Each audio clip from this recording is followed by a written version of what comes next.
Good morning! Magha-harvest tayo ng ating patola na napakalaki na. So yan ang ating gagawin for today. Mayroon tayong isang malaking patola na ready to harvest na. Napakalaki naman ito. Ayan. So, i-harvest natin yan. Madumi kasi nagdadamo ako. Sige lang. Okay. Yan, hawakan ko ang dulo at ikat na lang. Oh! We have the biggest patola. Ayan, meron pang sumusunod dito. Sa patola natin, non-stop na ang kanyang pagbunga.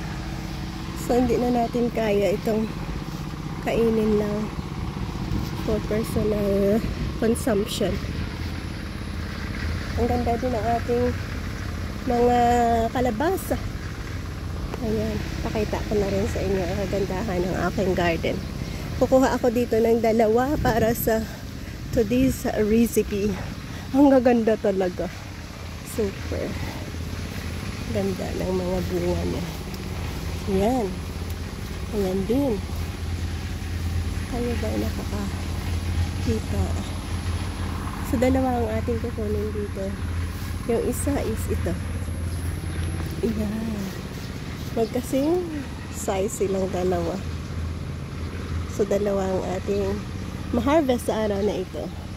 At igawa tayo dyan ng masarap na recipe.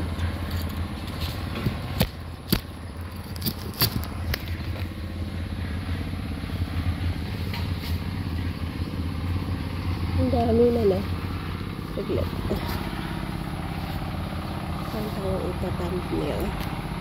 So, ayan.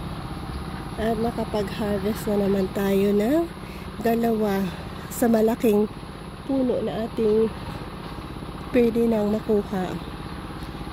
So, amazing ang ating garden. Pinapakita ng ating garden na ito.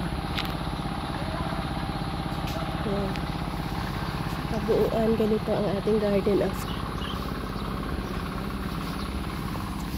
saglit.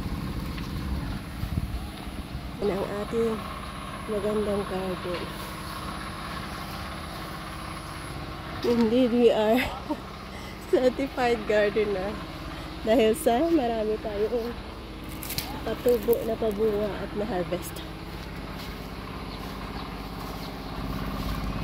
Ang ganda na. So, dalawa ang ating lulutuin. So, bye-bye guys, and thank you for watching.